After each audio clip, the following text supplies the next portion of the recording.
예, 오늘 우리 함께 나눌 말씀은 히브리서 11장 17절로 19절 말씀까지입니다. 예, 우리 17절부터 한 목소리로 합독하겠습니다. 아브라함은 시험을 받을 때 믿음으로 이삭을 드렸으니 그는 약속들을 받은 자로 돼 그 외아들을 드렸느니라. 그에게 이미 말씀하시기를 내 자손이라 칭할 자는 이삭으로 말미암으리라 하셨으니 그가 하나님이 능히 이삭을 죽은 자 가운데서 다시 살릴 줄로 생각한지라. 비유컨대 그를 죽은 자 가운데서 도로 받은 것이니라. 아멘. 네, 오늘 히브리서 11장 17절로 19절 말씀을 중심으로 시험을 받는 믿음이라는 주제로 이번 주 다음 주까지 함께 말씀을 가지고 나누겠습니다. 창세기 22장은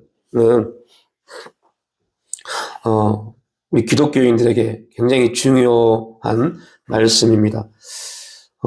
믿음의 조상이라고 말씀을 하고 있는 아브라함이 결국 이제 어떻게 믿음의 조상으로 인칭을 받았는지 그 과정 속에서 아브라함의 마지막 시험이 있는 장이 창세기 22장 말씀인데요. 그 22장 말씀은 이렇게 시작합니다. 그 일 후에 하나님이 아브라함을 시험하시려고 그를 부르시되. 어떠한 일이 있었습니다. 어떠한 일이 있었는데 그 일이 끝나고 하나님이 아브라함에게 찾아오셔서 아브라함에게 아브라함이 도저히 감당할 수 없는 일, 받아들일 수 없는 일, 그 일을 명령을 하십니다. 분명한 것은 하나님이 그 명령을 하실 때 아브라함을 시험하시려고 라고 말씀합니다. 그 일 후입니다. 이게 굉장히 중요한 포인트입니다. 그러면 그 일이 무엇인지 알아야 돼요. 우리가 창세기 15장 말씀을 통해서 우리가 아브라함을 함께 설교를 나눌 때 창세기 15장의 중요한 메시지를 함께 나눴습니다. 창세기 15장에 보면 아브라함이 이제 14장에서 롯을 구하고 돌아옵니다. 그리고 이후에란 말로 창세기 15장은 시작됩니다. 이후에, 그 일 후에, 이 일이 있은 후에 여호와의 말씀이 아브라함에게 임하였습니다. 그때 아브라함은 환경적으로 상황적으로 하나님 말씀에 순종할 수 없는 그런 환경과 상황이 있었습니다. 오늘 창세기 22장도 동일합니다. 창세기 22장에 하나님이 그 일 후에라고 말씀합니다. 언약을 12장에서 말씀하시고 15장에서 언약을 갱신하십니다. 그리고 그 언약을 성취하신 그 내용이 22장인데 그 일 후에 창세기 15장은 아브라함의 편에서 보면 아직 해결되지 못한 두 가지 큰 문제가 있다고 그랬죠. 그 첫 번째 문제가 뭐였어요? 자녀가 없다는 거예요. 두 번째는요, 아직도 연합군들이 남아있다는 거. 오늘 창세기 22장에는 놀라운 일이 있습니다. 그 일 후에 창세기 21장에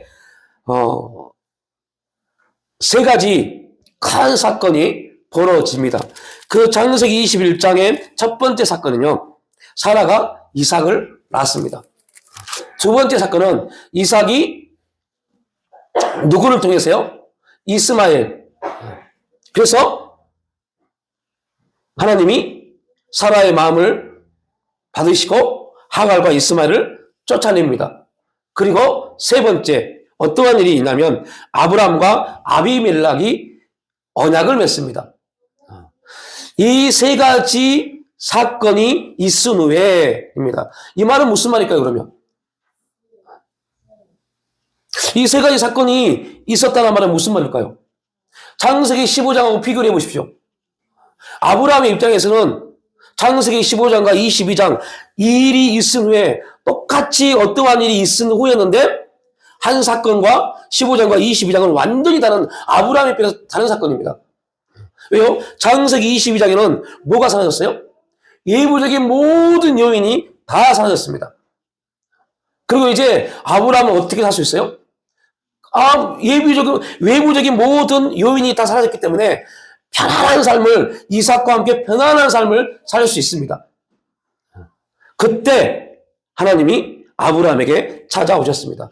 여러분, 신앙생활하면서 조금, 이 정도 좀 평안하구나, 이 정도 되니 뭔가 살만하구나, 그때 조심하십시오.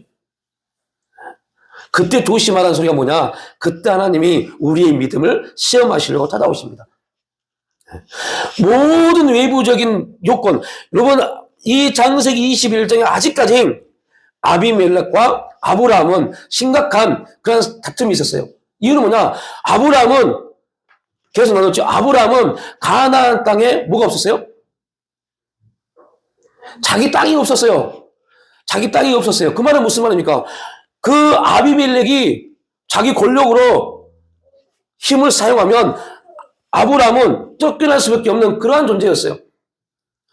그런데 창세기 21장 22절부터 해서 아비멜렉과 아브라함이 뭐예요? 언약을 맺습니다. 그리고 언약을 맺은 후에 아비멜렉은 떠납니다. 그러니 아브라함에게는 이제 예부적인 요인이 아무것도 없어요. 하갈과 이스마엘도 쫓겨났죠. 이삭은 태어났죠. 이삭은 무럭무럭 자라났죠. 얼마나 기쁘겠어요. 얼마나 행복하겠어요. 그때 하나님이 아브라함에게 찾아오셔서 아브라함아, 너 참 재밌지? 참 즐겁지? 그런데 내가 너에게 한 가지 시험을 하기로 한다. 그 시험이 뭐예요? 네 아들을 좀 바쳐라. 이 사건은 하나님이 아브라함에게 다섯 번 찾아오시는데 그 마지막 5번째 일입니다. 아브라함 이후 모든 믿음의 사람에게는 하나님의 시험이 따릅니다. 이유는 우리는 아브라함의 후손들은 아브라함의 믿음을 유혹을 받았기 때문에 그 아브라함처럼 우리의 믿음이 온전한 믿음이 되기 위해서 하나님은 그 믿음에 뭐를 더하신다고요? 시험을 더하십니다. 이 사실에 대해서 베드로는 이렇게 말합니다.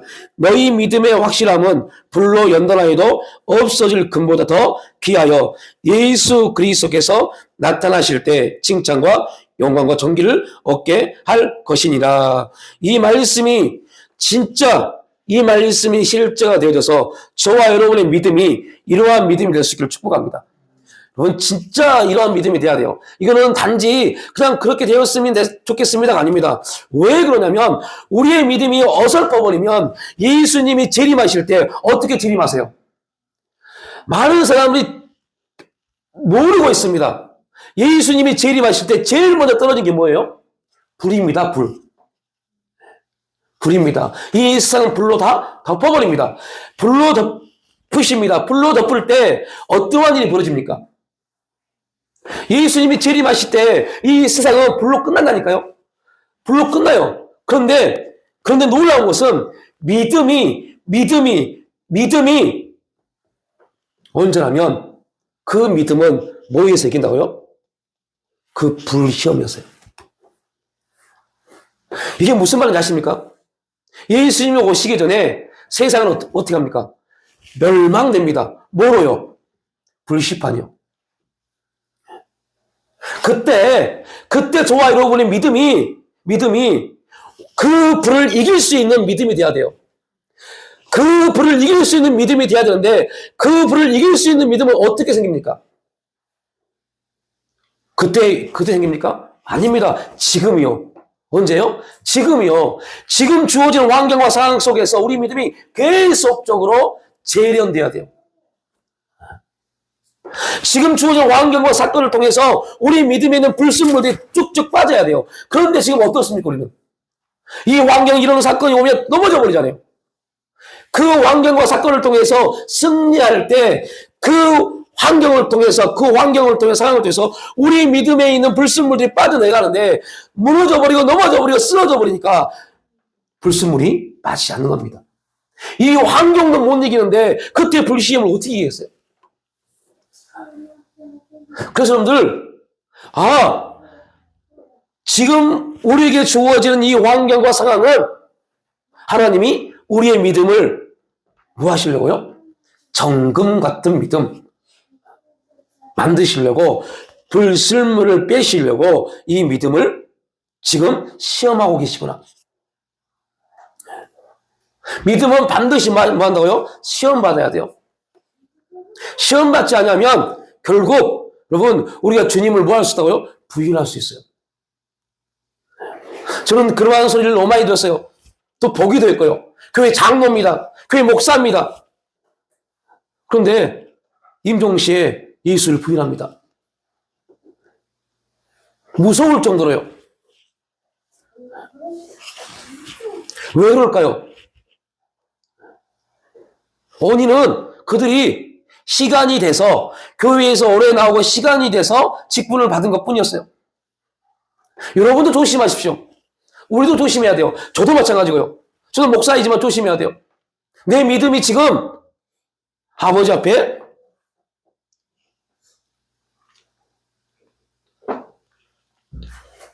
나를 고백할 수 있는 믿음인지, 아니면 환경과 상황에 무너지고 넘어져서 그냥 오히려 더 이 세상의 불순물을 더 많이 끼얹고 있는지. 하나님의 목적은 시험을 통해 믿음을 강화시키는 겁니다. 시험이라는 수단을 통해 믿음을 검증하십니다. 여러분들 막 기도하고 뭐 어쩌고 은혜 받았다고 막, 그때가 믿음이 아닙니다. 진짜 믿음은 정말 받아들이기 힘든 상황과 대인관계 여러 가지 상황을 통해서 다가왔을 때, 그때 여러분의 우리의 믿음이 어떻게 하나님께 반응하는가를 보시면 알 수 있어요. 그때 하나님은 그 상황을 통해서 우리 믿음을 검증하십니다. 야, 참 그래, 그 많은 환경과 상황 속에서 그렇게 인내하였던 너의 믿음이 이렇게 지금 나를 향한 온전한 고백으로 나오는구나. 이러한 사실을 잃어버린 순간 우리 뭐 한다고요? 낙심하고 절망합니다. 왜 여러분들 우리가 낙심하고 절망하고 보통 이거를 시험에 빠지냐 하십니까? 이유는 또 한 가지입니다. 하나님의 섭리 안에서 나를 지금 뭐 하신다? 검증한다는 사실을 모르니까요. 학생들이 학교에서 시험을 봅니다. 학생들 학교에 시험을 볼 때 그 학교 선생님들이 그 학생을 시험 들게 하려고 시험을 준 게 아니잖아요. 그 학생이 이 학기 동안 얼마나 열심히 공부를 했는지 검증하는 겁니다. 그 검증에 따라서 뭘 줘요? 요즘도 성적을 나누나요? 평가를 하는 겁니다. 하나님도 마찬가지입니다. 하나님도 우리에게 이 환경, 이런 사건을 통해서 우리를 검증해 가시는 겁니다. 그래야만이 우리의 믿음이 하나님의 검증에 합당해야만이 하늘의 역사를 받을 수 있잖아요. 여러분, 우리가 정말 잘 생각해야 돼요.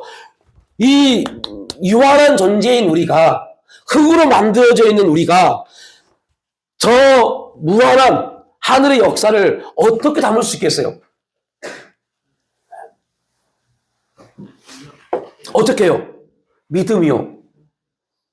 하나님이 우리에게 주신 믿음으로, 그 믿음으로 우리는 그 하늘을 담을 수 있습니다. 그래서 이브리서 11장은 뭐라고 합니까? 믿음은, 여러분, 믿음은.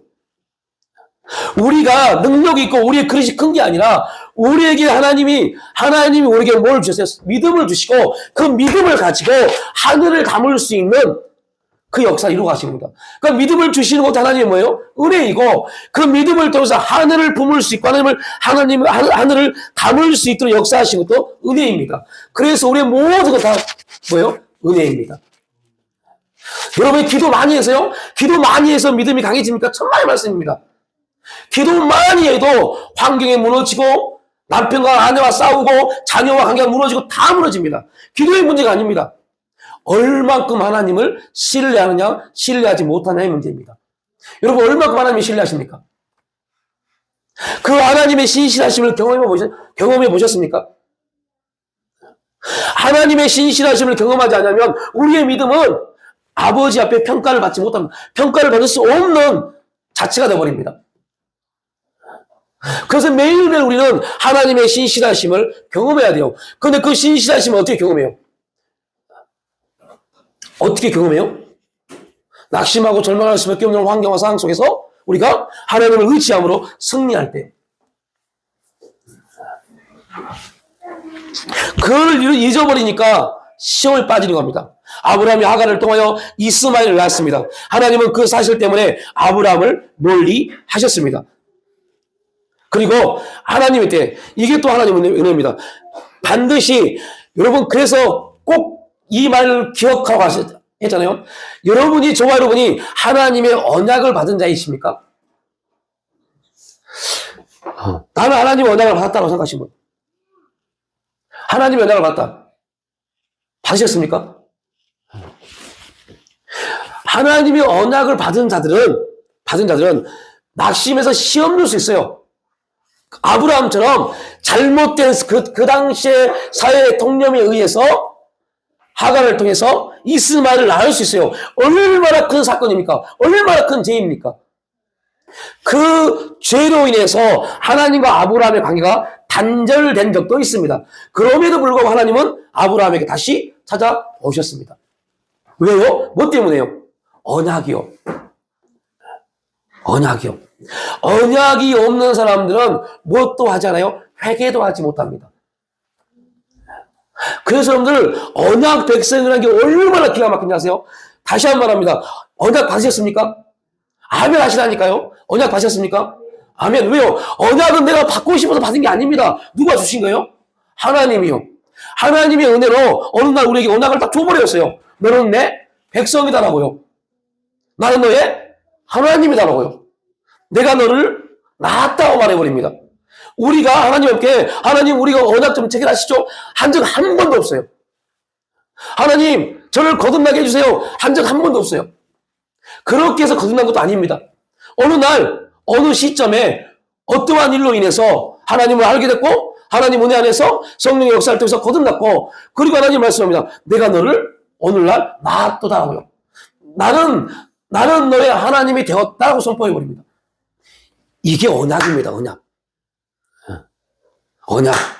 야, 내가 너에게 어떠한 역사를 일으켜, 내가 너에게 어떠한 집을 주고 어떠한 직장을 주고, 이게 언약이 아니라, 언약은 내가 너의 뭐가 되었다?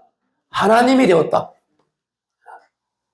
여러분, 어떠한 말이든 내가 너에게 무엇을 주겠다, 이것보다 더 큰 능력이 뭡니까? 더 큰 은혜가 뭡니까? 하나님이 나의 하나님이 되어버린 거예요. 하나님이 나의 하나님이 되어버렸어요. 우리가 하나님, 나의 하나님 되어주세요라고 기도하지 않았는데 하나님이 친히 말씀합니다. 내가 너의 하나님이 되었다라고요. 이 엄청난 언약의 역사를 붙잡고 있음에도 불구하고 시험 드실래요? 낙심하실래요? 조그만 환경이 오면 무너지실래요? 고백하십시오. 사망아, 네가 나와 무슨 상관이 있느냐?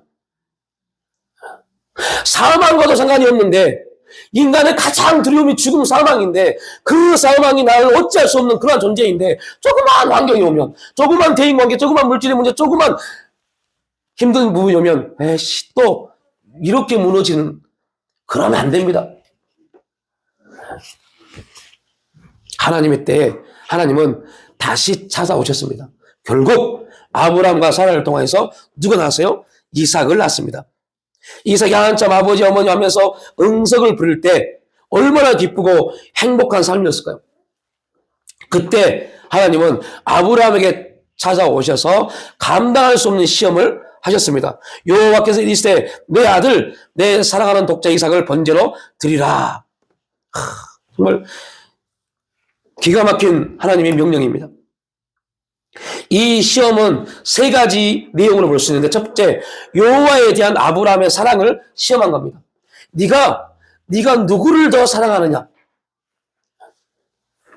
하나님에 대한 사랑은 율법의 핵심입니다. 너는 마음을 다하고 뜻을 다하고 힘을 다하여 내 하나님 여호와를 사랑하라. 사랑의 증거는 기꺼이 희생하려는 데서 발견됩니다. 하나님이 단지 제사를 요구하심으로 아브라함을 시험하신 것이 절대 아닙니다. 제사를 지내는 것, 여러분 지금 예배를 드리는 것, 예배를 드리게 앉아있는 것, 이게 중요한 게 절대 아닙니다.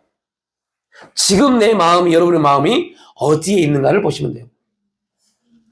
이 자리에 앉아있으면서 딴 생각, 딴 마음을 갖고 있다면 그건 예배 아닙니다.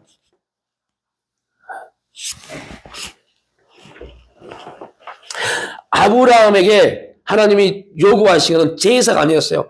아브라함이 가장 소중히 여기는 언약의 자녀 이삭을 제물로 바치라고 하셨습니다. 우리 그리스도인의 사랑에 대한 시험도 언제나 이와 같은데 선물 자체보다 선물을 주신 하나님을 더 사랑하는가? 여기에 대한 하나님의 시험입니다. 존 오웬 목사님은 이렇게 해석합니다. 하나님은 우리에게 내 아들아 내 마음을 내게 주라 고 말씀하신다고 합니다. 또한 하나님은 우리에게 온 마음과 목숨과 힘과 뜻을 다해 그분을 사랑하라고 명령하십니다. 이러한 사랑을 요구하실 권리가 하나님께 있습니까? 라고 질문을 한다면 우리 대답은 그렇다라고 할 수 있어야 돼요. 하나님은 우리에게 우리의 생명까지도 요구할 수 있는 분이십니다.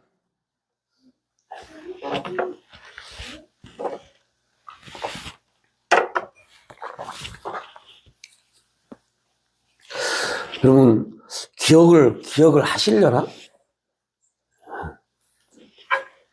수년 전에 우리가 인천에 전석도 목사님이란 분의 설교를 들은 적이 있어요. 예. 뭐 하면서 그분을 다니엘 기도했나? 아니었어요. 뭐 하면 전석도 목사님의 간증을 들은 적이 있어요. 내용은 이러한 내용이었습니다.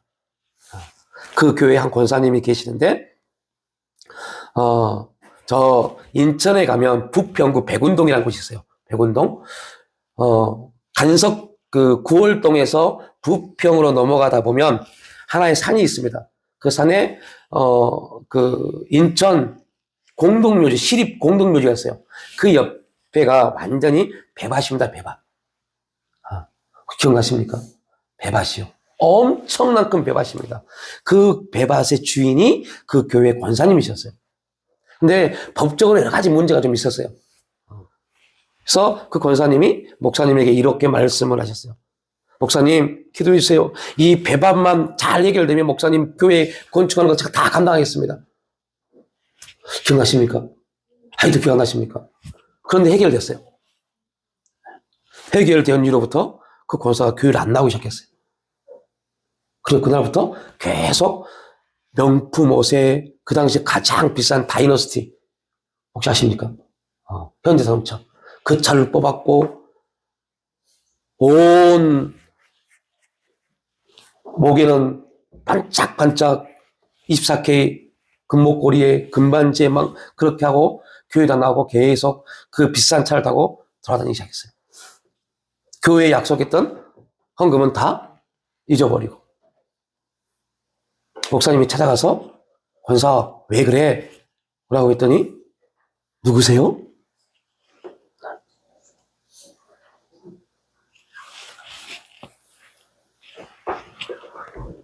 얼마 후에 그 목사님 핸드폰에 이렇게 문자가 떴어요. 목사님 기도해 주세요. 죽을 것 같아요. 그래서 목사님이 가기 싫은데 신방을 갔어요. 가서 보니 그 화려했던 권사의 모든 걸 다 없어져 버렸고 집안 곳곳에 빨간 땅지가 다 붙어 있었어요. 젊은 남자에게 홀려서 다 빼앗겨버리고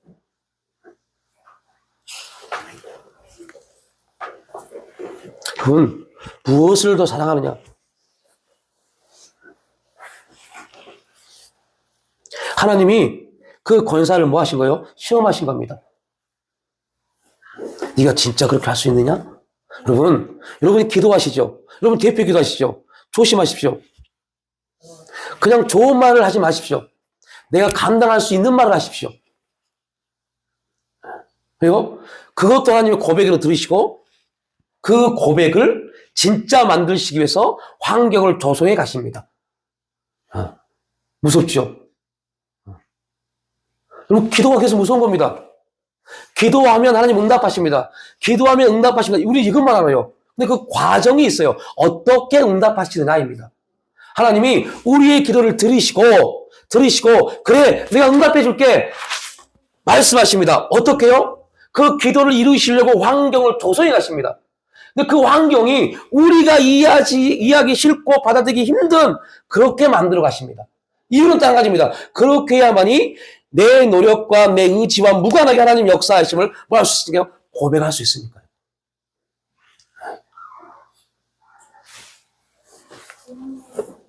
여러분들, 하나님이 우리를 시험하신 첫 번째가 뭐라고요?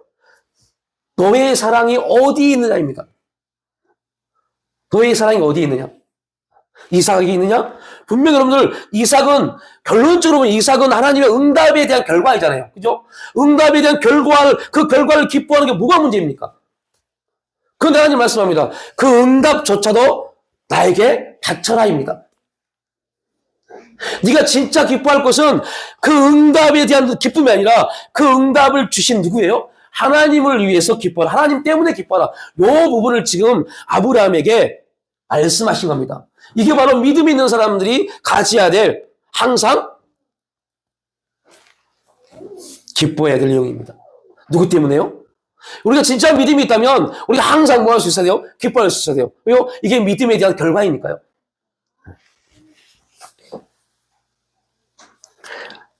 우리 개혁주의 신학자인 아더 핑크는 이렇게 말합니다. 주님은 우리가 소유한 모든 것에 대해 절대적인 청구권을 가지고 계십니다.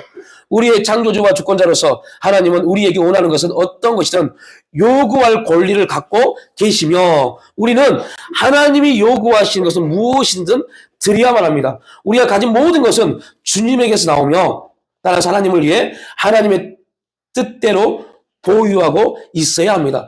그러니까 하나님이 그 배밭 주인 권사님, 그 권사님에게 배밭을 주신 이유가 뭘까요? 저는 그 전석도 목사님이 교회를 세우기 위한 목적이다. 그것도 아니라 봅니다. 분명히 하나님 뭔가 이유가 있어서 그 배밭을 그 권사에게 주셨을 겁니다. 그러면 우리가 알아야 될 것, 여러분에게 왜 이 직장을 왜 주셨을까요? 여러분 일하고 있는 직장을 하나님이 왜 주셨을까요? 한번 답변 한번 들어볼까요? 여러분 왜 일을 해서 돈 벌 수 있는 그 환경 하나님 왜 주셨을까요? 먹고 살게 하기 위해서요? 이렇게 생각한다면 여러분은 그리스도인 아닙니다. 성도 아닙니다. 하나님이 필요할 때 뭐 하시기 위해서요? 쓰기 위해서요. 다시 말합니다.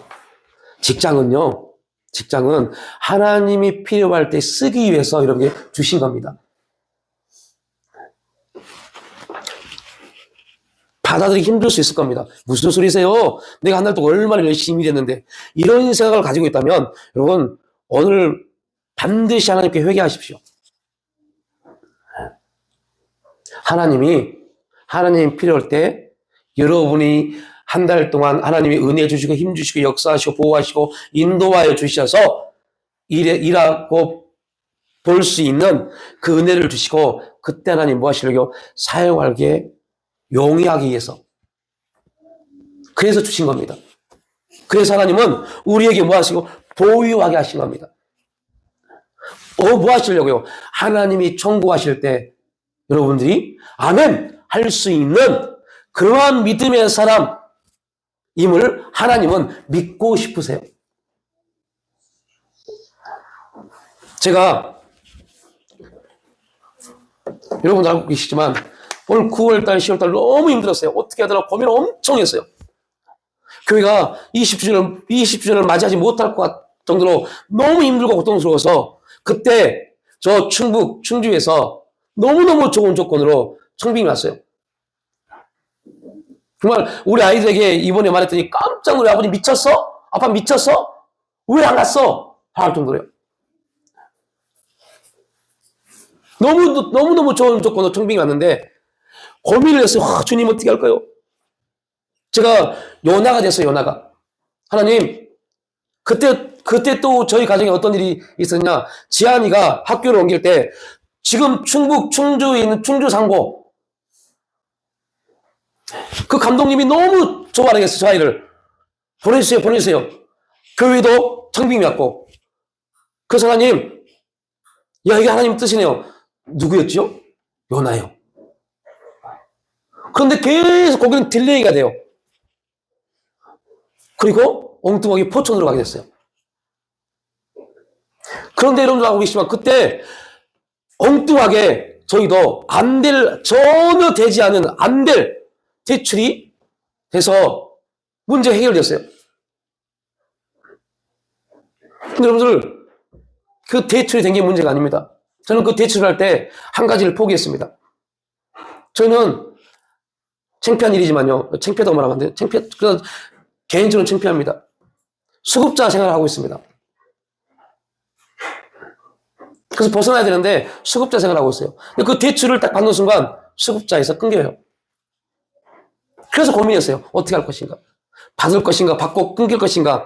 안 받고 안 끊길 것인가? 이런데 좀 정말 이것 때문에 고민했어요. 너무너무 고민했어요. 대출을 받았어요. 받으니 바로 그 다음 날 구청에서 연락이 왔어요.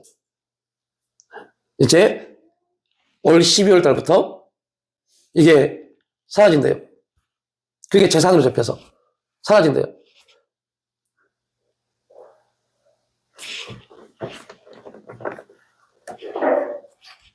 되게 힘들었어요. 되게 고통스러웠어요. 구청을 몇 번 들어갔어요. 근데 그 직원이 저에게 소명서를 써오래요. 그걸 쓴다고 된 게 아니라 일단 써와서 보래요. 그래서 그 안에 있는 사회적 그 복지팀들하고 얘기를 해보고 그리고 거기서 통과되면 성남시청에 올리겠대요. 근데 결과적으로 하나님이 쓰라는 감동을 주지 않아서 안 썼어요. 최종 판결 2024년 11월 20일부로 저희는 수급자에서 끝났어요. 이렇게 연락을 받았어요. 그래서 막 고민하고 이제 어떻게 살까? 어떻게 해야 되지? 그나마 그걸 통해서 아이들 교육시키고 하는데 되게 많은 도움이 되는데 어떻게 하지? 그런 고민이 들어왔어요. 그때 오늘 여러분 주변에 올라온 아더 핑크의 책을 보면서 그 글을 써놨습니다. 아, 하나님의 뜻대로 보유하고 있어야 된다는 그 원리를 주셨구나. 틀림없이 하나님의 후하심은 하나님이 요청하는 것은 무엇이든 아낌없이 내어두도록 우리를 격려합니다. 이게 굉장히 중요한 말입니다. 이게 아더 핑크가 그 개혁주의 신학을 말하면서 개혁주의 신학인들, 믿음의 사람들은 하나님이 우리에게 무엇이다? 후하심, 하나님의 후하심이 있다. 그 우하심을 아는 사람들은 자기 것에 대해서 자기 것을 보지 않냐고 아낌없이 내어드리도록 우리를 뭐한다? 격려한다. 라고 말합니다. 뭐가요? 하나님의 우하심이요. 하나님의 우하심은 우리가 우리 걸 아까워하지 않냐고 내어드리도록 우리를 격려한답니다. 좀 말이 어렵죠? 우리가 이 학주에 아브라함의 믿음에 대해서 나눴잖아요. 아브라함이 어디에 돌아갈 수 있었어요? 혹시 이 학주 주보 혹시 읽어보셨습니까? 갈대아우르로 들어갈 수 있었어요. 그런데 하나님이 아브라함에게 주신 믿음이 그를 어디를 보지 않겠어요? 갈대아우르를 보지 않고 본향을 보도록 그 믿음이 아브라함을 격동시킨 겁니다. 이게 믿음입니다. 믿음은 믿습니다가 아니라 내 환경과 상황을 뛰어넘어서 하나님의 역사하심을 바라보게 하는 게 믿음입니다. 뒤를 돌아보지 않게 하는 것이 믿음입니다. 그냥 단지 되었으면 좋겠습니다. 주여 하는 게 믿음이 아니라 하나님은 반드시 우리 인생 가운데 역사하시고 복주고 복준다는 것을 믿는 게 믿음입니다. 그런데 놀라운 것은 그 믿음은 또 뭐를 갖냐면 하나님은 반드시 우리에게 뭐 하신다? 후하심을 가지고 계신다. 이걸 우리가 온전히 모르니까, 이 사실을 모르니까 아까운 겁니다. 손해본 것처럼 느껴지는 겁니다. 이렇게 갖고 내가 안 되면 난 어떻게 살라고. 이게 돼버리는 겁니다. 여러분, 우리가 아브라함의 믿음을 가진 후손이라니까요. 아브라함은 자기 자녀를 드렸다니까요. 그런데 하나님이 그 자녀를 받지 않으셨습니다. 뭐를 받으셨어요? 아브라함의 믿음을 받으신 겁니다. 그리고 준비해 놨잖아요. 여호와 이레. 여러분, 우리가 여호와 이레 백날 외쳐봐야 순종하지 않으면 여호와 이레는 그냥 외침으로 끝나버립니다. 왜 보게 하셨을까? 왜 듣게 하셨을까? 왜 느끼게 하셨을까? 이게 우리의 기도가 돼야 돼요. 가 아니라, 하나님, 오늘 내 눈에 이게 들어왔네요. 하나님, 오늘 내게 이게 들려지네요. 왜 듣게 하셨고, 왜 보게 하셨습니까?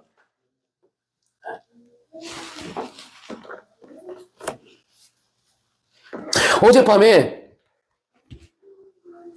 교회에서 냉장고를 다 고치고 집에를 갔어요. 들어와야 될 아이가 집에를 안 들어와요. 전화를 수십 통을 했어요. 지금 여러분 태평 3동에 성범죄자가 3명이 살아요. 출소해서. 계속 전화가 안 들어와요. 전화도 안 받고.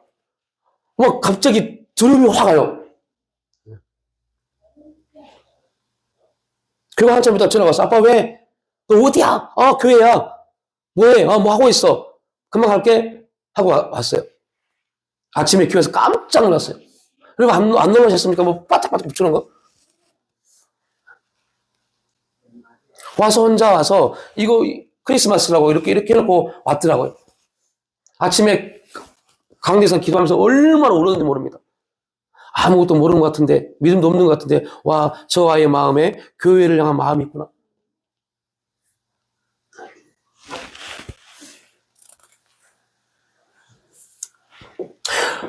하나님은 우리에게 우리의 삶을 만들어 가실 때 무언가 드림으로 인해서 손해를 본 사람은 이제껏 아무도 없다는 걸 꼭 기억해야 돼요. 분명 우리는 손해가 되는 것 같고 손해가 될 것 같고 그래서 두렵고 그래서 걱정되고 염려돼서 할 수 없는 게 너무너무 많습니다.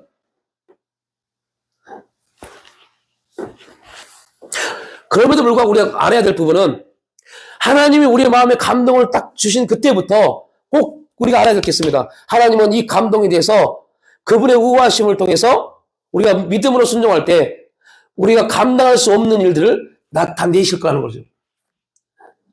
그래서 우리의 어떠함을 통해서 믿음을 주신 것이 아니라 하나님이 먼저 우리에게 믿음을 주셔서 계속 환경을 통해서 사건을 통해서 우리의 믿음을 격동시켜서 믿음을 강화시킨 겁니다. 모아서 흔들리지 않도록. 그리고 믿음을 계속 강화시키고 검증하셔서 결국 그 검증 강화시키는 과정을 통해서 우리는 하나님의 신실하심, 하나님은 결코 거짓이 없으시고 하나님은 결코 후회도 없으시고 하나님은 결코 자신의 자녀들에 대해서 그냥 가만히 계신 분이 아니시라는 것을 알게 하십니다. 이게 뭐라고요? 신실하십니다. 이걸 다른 말로 우리가 좋아하는 단어로 하나님은 반드시 우리에게 복 주고 복 주십니다. 이걸 경험하게 하십니다. 이 신실하심이 계속 우리 가운데 경험되어져야만이 그때 마지막에 하나님이 내가 너를 이 일을 위해서 이걸 보유하게 했다 라고 할 때 할렐루야 하면 하나님 저를 이렇게 사용하시려고 이런 작정을 하셨군요 고백할 수 있습니다. 안 그러면 아이씨 나는 평생 이렇게 살아야 돼? 가 돼버립니다. 이제 좀 뭐 살려고 조금 삶이 풀리려고 하니까 또 이러네 가 돼버립니다.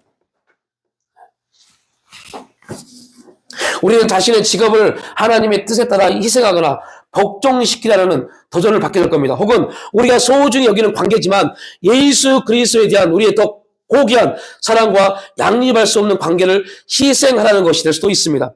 대인관계 문제죠. 근데 가족일 수 있고 부모일 수 있고 친척일 수 있고 친구일 수 있습니다. 예수 그리스도 때문에 심지어는요 가족과도 관계를 끊게 하십니다. 말도 안 되는 것 같죠? 심지어는 형제 자매들과 관계를 끊게 하십니다. 뭐 때문에요? 예수 그리스도 때문에요. 그런 결단을 여러분 할 수 있겠습니까? 그렇게 하나님 물어보실 때요. 바울처럼 예수 그리스도를 알아가는 데 있어서 혹 이것이 나의 발목을 잡는다면 나는 그를 배설물 여긴다. 또한 돈이 될 수 있고 특정한 자아상이나 생활 방식이 될 수도 있습니다.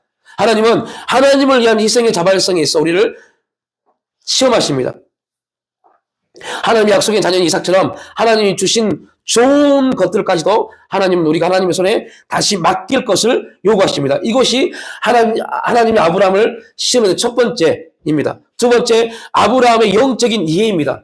우리가 왜 영적인 삶을 살지 못하느냐? 무시하기 때문에요. 무시하기 때문에요. 모르기 때문에요. 그래서 오해하는 겁니다. 다시 말하면 하나님이 그 당시 세상에 흐르고 있는 인신 공양을 받기 위해서 그 자녀를 바치라고 했을까요? 이 영적인 이해를 아브라함에게 시켜주신 겁니다. 나는 세상의 어떠한 종교와 달라. 세상은 인신공양, 그 어린아이를 제물로 바쳐 죽이지만 한번 네 자녀, 약속의 자녀 바쳐봐. 어떻게 되는지. 여러분 얼마나 기가 막힙니까? 아브라함이 어디까지 했어요? 칼을 들었잖아요.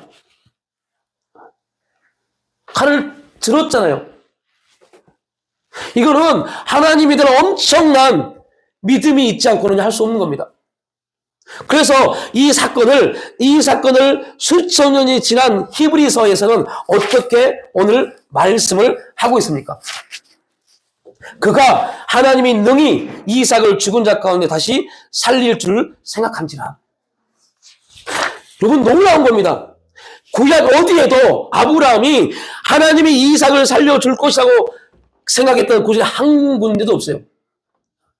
그러나 수천 년이 지나서 성령의 감동을 받은 히브리서 기자는 오늘 창세기 22장에 아브라함이 이삭을 드린 사건을 그렇게 성령 안에서 조명을 하고 있습니다. 그러니까 성령이 오시기 이전에 신약 예수 그리스도께서 구속사를 성취하기 이전에는 아브라함이 이삭을 드렸던 그 사건을 위해서 누구도 이해할 수 없었어요. 누구도 이해할 수 없는 그 사실을 성령이 와서 감동을 하시니까 와 이게 뭐다? 부활이구나. 이게 부활이구나. 그럼 부활은 언제부터 있었어요? 아브라함 시대 때부터요. 그러니까 어떤 정신 나간 신학자들처럼 율법이 먼저지 복음이 먼저라고 말하는 신학자들은 다 미친 신학자들입니다. 율법이 오기 이전에 400년 전에 아브라함에게 뭐가 있었어요? 복음이 있었어요. 그 아브라함의 복음이 임할 때 율법을 받은 모세는 아브라함이 어디 있다고 그래요? 허리에 있다고 합니다. 그래서 여러분 놀라운 것은 은혜 받은 사람들이 뭐를 할 수 있어요? 율법을 행할 수 있는 겁니다. 은혜가 없는 사람들은 율법, 오늘도 마찬가지입니다. 오늘 이 설교를 듣고 저 너무 힘든데 또 뭔가 또 요구하네. 이렇게 받는다면 여러분은 율법주의자입니다.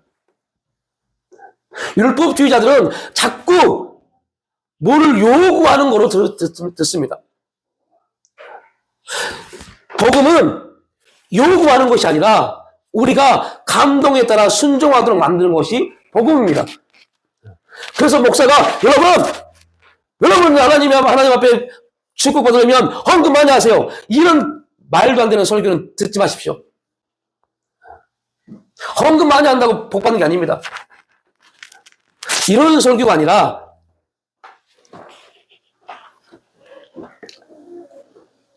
목사가 설교를 통해서 여러분에게 뭔가를 요구시키고 경쟁시키는 그거는 율법도 아니고 뭣도 아닙니다. 설교도 아니고요. 깽판 치는 겁니다. 그러나 오늘 이것처럼요. 여러분 아브라함이 그 믿음이 온전히 되기 위해서 하나님의 명령에 순종했습니다. 여러분 인생 가운데, 가정 가운데, 여러분의 삶 가운데 하나님이 우리의 믿음을 강화시키고 우리의 믿음을 검증하시기 위해서 환경과 사건을 통해서 대인관계를 통해서 우리를 시험하고 오실 겁니다. 그때 여러분 믿음을 하나님을 붙잡으십시오. 딱 들었을 때, 이 말씀을 들었을 때 성령을 통해서 은혜가 되지 않으면 이건 율법입니다. 그럼에도 불구하고 우리가 성령 안에서 기도하다 보면 이 말씀이 뭐로 바뀌어요? 복음으로 바뀝니다. 그래서 모든 가르침은 다 뭐예요? 율법입니다. 가르침은 율법입니다. 부모가 자녀에게 가르치는 것도 율법입니다. 그런데 그 가르침이 반드시 필요합니다. 그 가르침은 언제 역사가 일어납니까? 율법은 언제 역사가 일어납니까?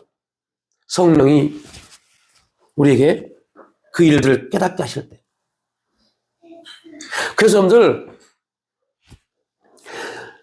제자들이 예수님과 3년 반 동안 따라다니면서 배웠던 모든 것은 다 뭐예요? 율법이었어요. 왜요? 그들에게는 아무런 역사가 일어나지 않았잖아요. 근데 그게 언제 복음이 됐습니까? 예수님 말씀하시잖아요. 야, 너희들 내가 간다고 그래서 걱정하지 마. 이 제자들은 두렵습니다. 예수님이 가버리면 그 능력이 그들에게 안 나타나니까요. 근데 예수님 말씀하잖아요. 걱정하지 마. 또 다른 보혜사가 와서 너희에게 나보다 더 큰 일들을 나타나게 하실 거야. 이게 뭐라고요? 복음입니다. 그리고 실제 그 복음의 역사는 사도행전을 통해서 나타났습니다. 저도 그랬어요. 저도 초신자 때는 뭐 앞에서 설교를 때 내가 듣기 싫으면 에이씨 오늘 괜히 교회 왔네 라고까지 생각했어요. 그냥 집에 있을 걸. 내가 더 소리 들으려고 교회 왔나? 라고 생각했어요. 왜요? 그 당시에는 그 말들이 받아들이기 힘들었으니까요. 우리 영적인 이해에 대한 시험입니다. 그는 약속들을 받은 자로 돼 그 외아들을 드렸느니라. 여러분, 아브라함이 무엇을 들었을까요? 이삭을 바쳐라! 라고 했을 때 아브라함이 뭘 생각했을까요? 우리의 설교를 쭉 들어보면 생각하면 기억날 겁니다. 아브라함이 뭘 생각했을까요? 네 독자 이삭을 바쳐라! 그래서 아브라함이 뭘 생각했을까요? 여러분 말할 때 계속 물어봅니다. 아브라함이 뭘 생각했을까요? 제가 그 말을 3주 동안 계속 외쳤습니다. 아브라함이 뭘 생각했을까요? 무별이요, 무별. 그러면서 이렇게 소리잖아요. 별은 해가 뜨면 죽은 겁니다. 왜 무엇을 잃어버리니까요? 해의 빛을 통해서 별의 빛을 잃어버리니까요. 근데 해가 떠있는 정오에 아브라함이 뭘 봤어요? 죽어있는 별을 봤어요. 그 별도 하나 별이 아니라 수만이 많은 별을 봤어요. 그리고 하나님이 뭐라 그럽니까? 아브라함아 봤지? 아브라함은 여기서 여러분들 우리도 깨달아야 돼요. 굉장히 놀라운 사건입니다. 아브라함은 첫 번째 뭘 봤어요? 별을 봤다니까요. 언제요? 여러분 오늘 예배 끝나고 밖에 나가서 별을 볼 수 있는지? 못 봐요. 아브라함은 별을 봤습니다. 와, 내가 별을 봤네? 두 번째, 하나님 아브라함이 뭐라고 그럽니까? 네 자손이 이렇게 될 거야. 자, 별을 봤습니다. 어떤 별을요? 죽어있는 별을 봤다니까요. 뭐에 대해서 죽었어요? 해에 대해서요. 해에 대해서 죽었습니다. 여러분 이거는 영적인 부분에서 굉장히 놀란 겁니다. 우리의 모든 소망은 여러분이 갖고 있는 모든 소망, 모든 기도의 제목은요, 이 세상에 대해서 죽은 겁니다. 놀랍지 않으세요? 세상에 대해서 죽은 거라니까요. 왜요? 이 세상이 감당할 수 없는 것들을 우리는 기도하니까요. 이해되시죠? 우리의 기도의 제목이 이 세상의 원리와 똑같다면 여러분이 기도하지 말아야 돼요. 그건 기도가 아닙니다. 우리의 기도하는 모든 내용은 이 세상이 감당할 수 없는 것이 기도가 돼야 돼요.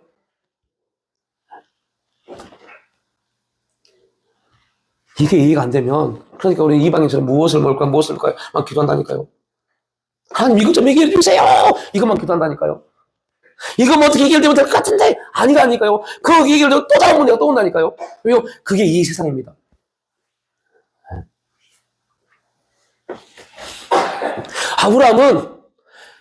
아브라함은 해에 대해서 죽은 별을 봤어요. 우리의 모든 소망, 우리의 기도가 그래서 중요한 겁니다. 우리의 기도가 무엇을 바라보고 기도하고 있는지요. 우리의 기도가 무엇을 향한 기도가 돼야 되는지를 지금 말씀하고 있는 겁니다. 그래서 우리의 모든 소망은 이 세상에 담을 수 없다. 반대로 말하면 이 세상에 대해서 죽었습니다. 왜요? 우리가 기도하는 것은요, 이 세상에서 이루어질 수 없는 거니까요. 이걸 꼭 이해하십시오. 우리의 기도 제목들, 우리의 소망은요, 이 세상에 대해 죽었습니다. 그런 놀라운 것은 하나님이 그 죽은 소망을 살려버렸어요. 살려버렸어요. 예수님이 이 세상에 대해 십자가에 죽으셨습니다. 죽으셔 땅속에 묻혔어요. 세상은, 이 세상을 다스리는 마귀 사탄은 얼마나 박수를 치며, 봐라! 예수가 죽었다. 그리고 내가 다스리는 땅속에 묻혔다. 라고 말합니다. 근데 그때 하나님 뭐 하셨습니까?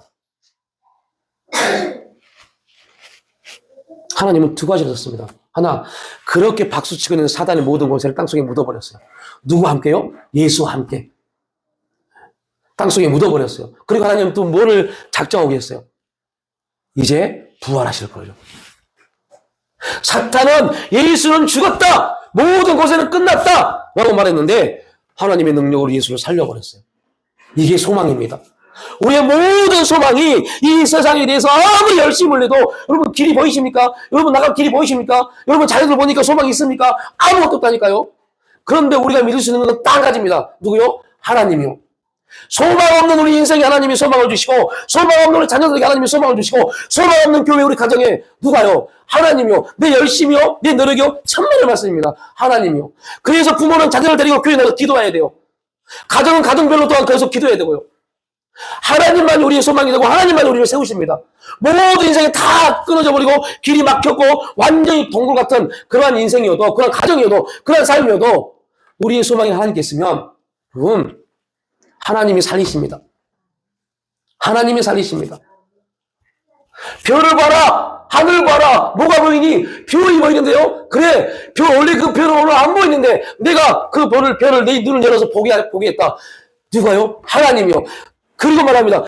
너를 통해서 별을 보게 한 내가 네 자녀들 이렇게 만들 거야.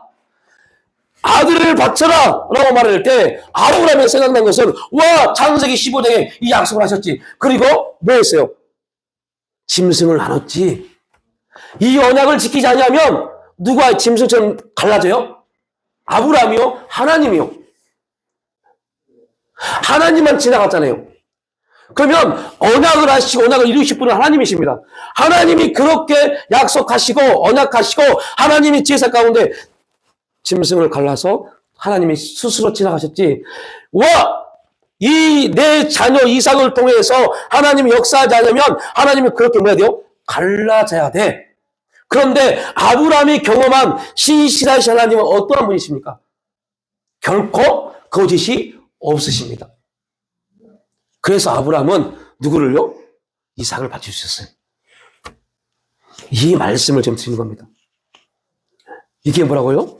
믿음입니다. 믿음. 이거를 이해해야 돼요. 아, 하나님은 그 약속은 반드시 뭐 하신다? 지키시지.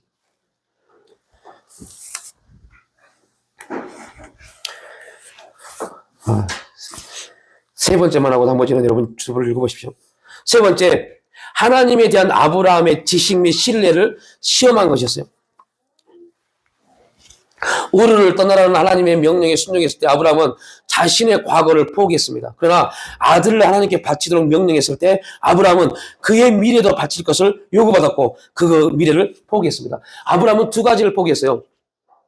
자, 갈대아 우르를 떠나가 했을 때 아브라함은 과거를 포기했습니다. 나의 삶은 이제 없다. 갈대아 우르에 나의 삶은 없다.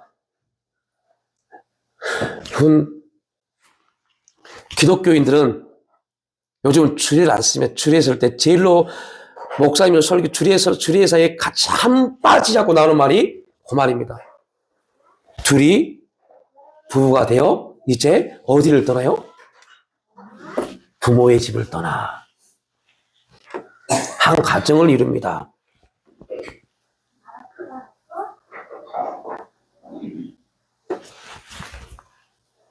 그때부터는 우리의 필요 때문에 부모가 우리의 필요를 채워주면 절대 안 돼요.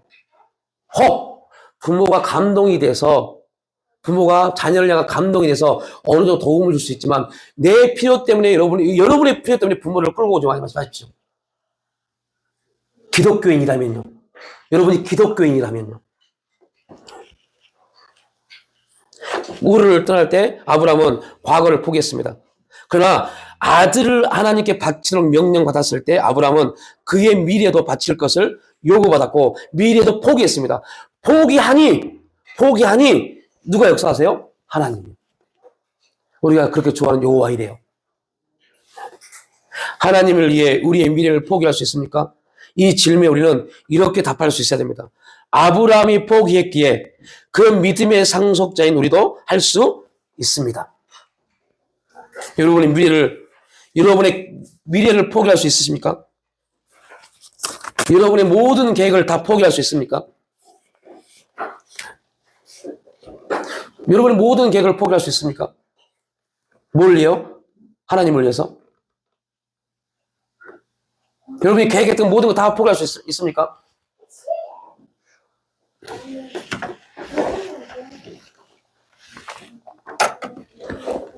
말씀을 마치겠습니다. 20년 전입니다. 20년도 됐네요. 2002년도입니다. 그때 우리나라는 월드컵으로 열기가 엄청 뜨거울 때였어요. 그때 한 친구를 소개받았어요. 고등학교 3학년짜리. 한 친구를 소개받았어요. 이 친구는 인생에 소망이 없는 친구였어요. 그의 어머님이 기도하다 도저히 답이 안 났어요. 그 아들을 위해서 그 고3 1년 동안 2번을 40일 작정 기도를 했대요. 하나님, 이 아이에게 정말 신앙 좀 심어주고 꿈 좀 달라고 2번을 40일 작정 기도했대요. 그래도 아이가 정말 형편없어요. 그래서 어떻게 하다가 답심리에 저 있는데 저를 데리고 왔어요. 제 간증을 알고요. 소망도 없는 인생이 하나님 은혜 가운데 이렇게 됨을 알고요. 데리고 왔어요. 마주 앉았는데 비딱하면서 발을 꼬고 앉아있더라고요. 야, 발 내려. 그러고부터 말을 시작했어요. 너 꿈 없지? 네. 너 어떻게 살아야 될 아무런 소망도 없지? 네. 그럼 뭐 할래? 모르겠어요. 그때가 6월달입니다. 1시간 정도 쭉 얘기를 하고, 그리고 그 아이에게 이렇게 말했어요. 야, 수능 공부 준비해. 미쳤어요? 준비해. 하나님이 진짜 기뻐하실 거야. 저 하나님 몰라요. 그냥 해. 지금 제가 그 친구한테 말하는 모든 율법입니다. 해. 하기 싫은데요? 그러면 일단 수능 공부 준비만 하자.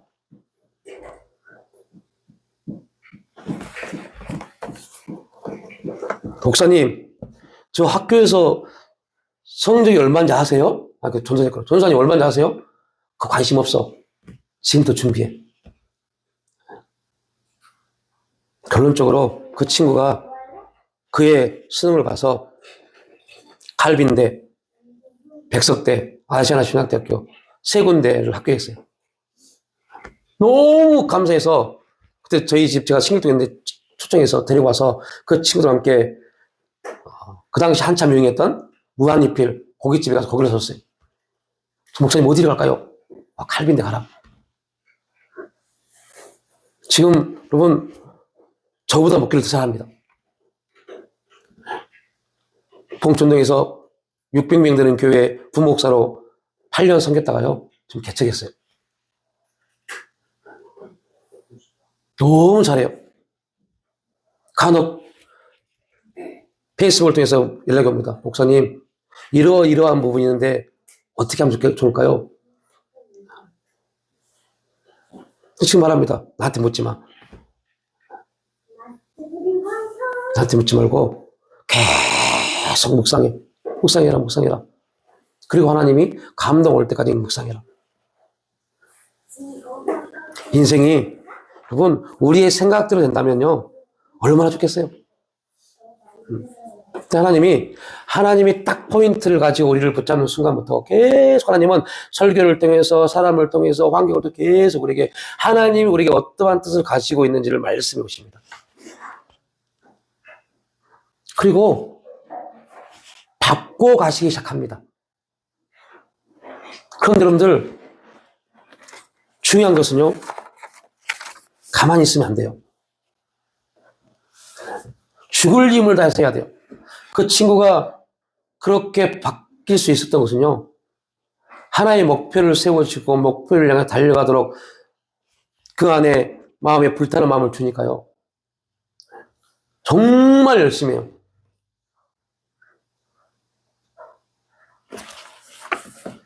그리고 제가 그 부모님, 어머님, 권사님에게 두 가지를 말씀했어요. 자녀를 위해서 하루에 2시간 기도하십시오. 그리고 수능 시험이 끝날 때까지 매일 정해놓고 한 끼 금식 기도하십시오. 수능을 잘 보라고요? 아니요. 그 아이에게 하나님의 일하심을 경험할 수 있도록.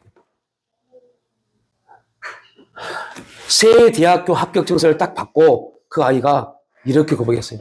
하나님 살아계세요. 하나님 살아계세요. 나 같은 사람을, 자기 같은 머리를 가지고 있는 사람들도 이렇게 역사하시네요. 그래서 제가 그랬어요. 아니야, 너희 엄마의 헌신이야. 너희 엄마의 헌신이야.